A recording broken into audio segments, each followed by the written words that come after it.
जाधवांचा म्हणजे जिजाबाईंचा भाऊ दत्ताजी मारला गेला.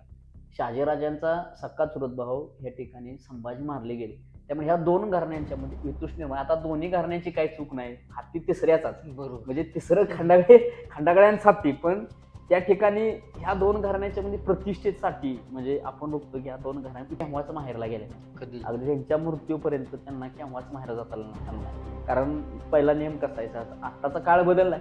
आता मुलगी माहेरला आईच बोलवते 2 दिवसात तू माहेरली किंवा आताचा सगळा अँड्रॉइड मोबाईलचा जमाना आहे. त्यामुळे आता आईच काय करते, पोरगीला दिवसात किमान एक माझा अंदाज आहे की 2 ते 4 वेळा व्हिडिओ कॉल करते, तुझं काय चाललंय.